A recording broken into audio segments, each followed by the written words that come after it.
erreurs financières à éviter pour les ados. Petite capsule par rapport à un nouvel article que je viens de mettre en ligne sur lefinancier.com/blog ou simplement lefinancier.com. Il y a l'onglet blog où est-ce que tu pourras retrouver tous les articles que j'ai faits, et il y en a un, le dernier, en date du 20 octobre 2024 qui va parler des erreurs financières. Je t'en nomme 6 rapides, il y en a 7 dans le blog, donc si tu veux voir les 7, il faut aller lire le blog. La première, bien, c'est de penser que l'argent pousse dans les arbres. Hein?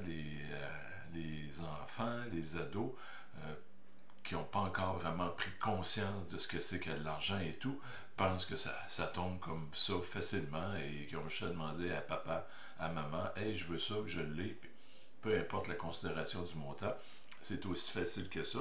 Et on peut même utiliser de temps en temps la carte de crédit de papa, puis on paye.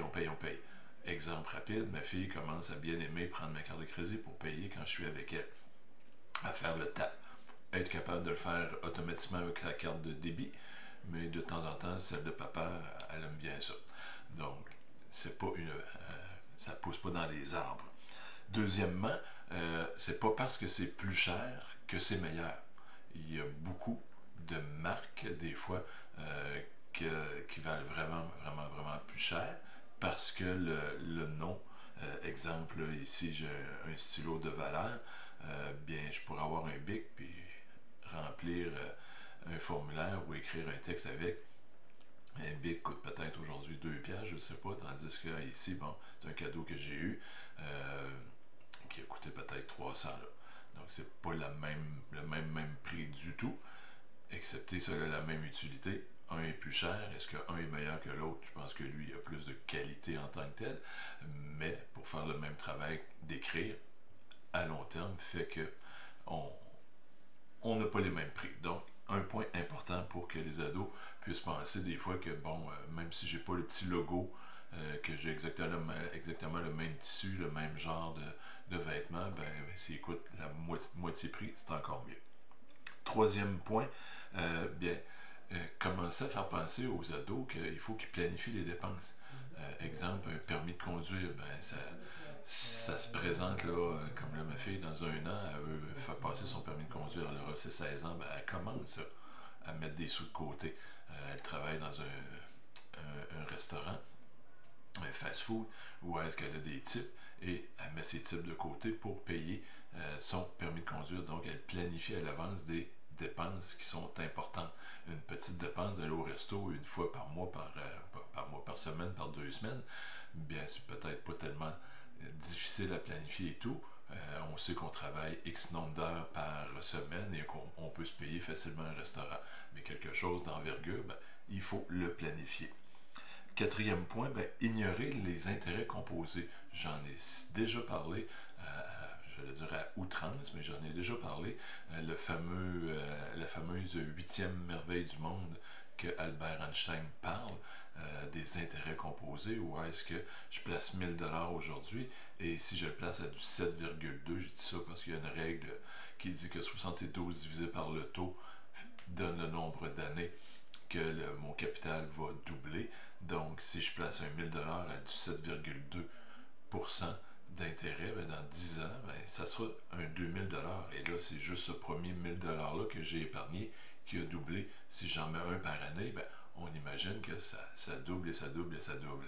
Et là, ça fait une boule de neige intéressante. C'est pour ça que Albert Einstein a comme constaté qu'en disant, ben, une fois que c'est parti, justement, cette boule de neige, c'est la 8e merveille du monde, parce que l'argent fait de l'argent automatiquement. Et là, de plus, ici au Québec, Canada, on a le côté de CELI, donc les comptes d'épargne libres d'impôts, où est-ce qu'on ne serait même pas imposé lorsqu'on va sortir ces placements-là. Donc, c'est hyper intéressant de faire comprendre ça à notre ado, que pour des projets moyens et très long terme, qu'il faut penser, et là on peut parler retraite aussi, penser à planifier des choses comme ça. Le crédit, c'est pas une baguette magique.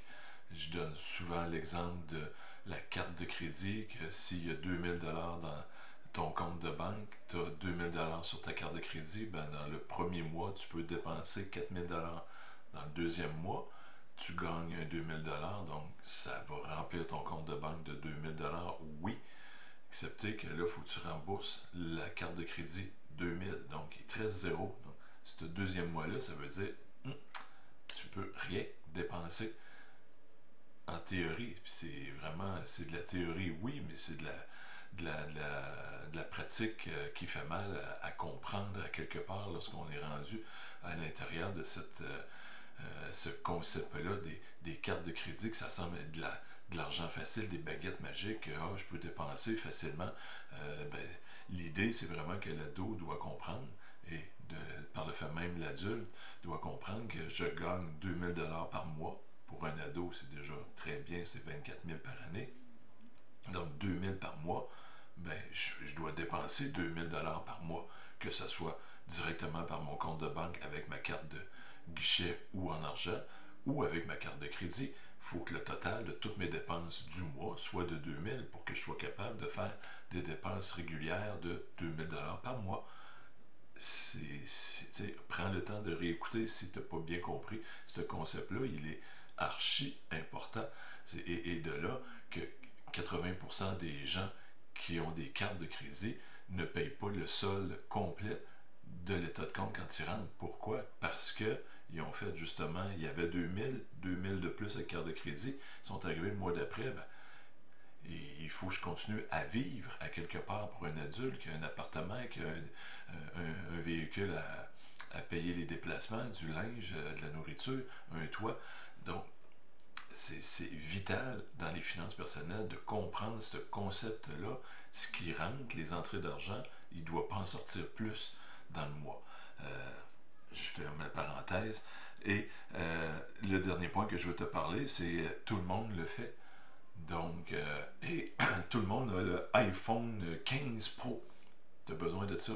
Ben, c'est 100 $ par mois avec un forfait.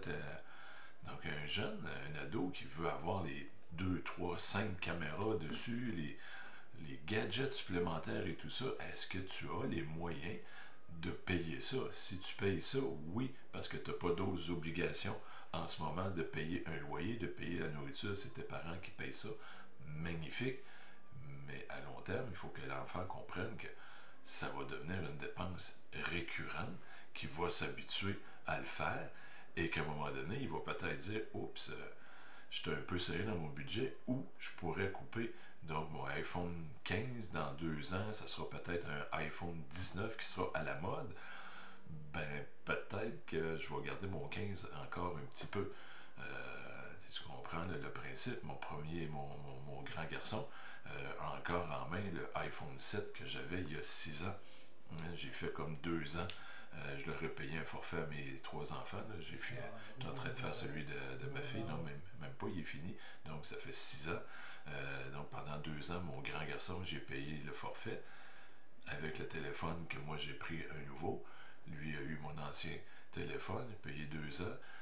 2 ans après, j'ai payé mon deuxième garçon, qui est avec l'iPhone 10 de mémoire. Et 2 ans après, moi j'avais le 12. 2 ans après, ma fille a eu l'iPhone 12. Là, j'étais avec le 13. Et là, dernièrement, ma fille a pris la décision. Elle va le payer, mais comment est-ce qu'elle se prive de faire autre dépense parce qu'elle le met sur un téléphone? C'est sa décision. Elle est rendue avec le 15 Pro. Moi, j'ai gardé mon 13 lorsque mon 2 ans a terminé. Donc, on comprend un peu le principe. Donc, je t'invite fortement, je vais mettre là, en commentaire, en description, le lien pour que tu te rendes directement sur l'article dans mon site internet lefinancier.com/blog. Je vais mettre vraiment le lien de l'article que je viens de faire référence dans cette vidéo. Et sur ce, bien, je te souhaite une sucrée de belle journée.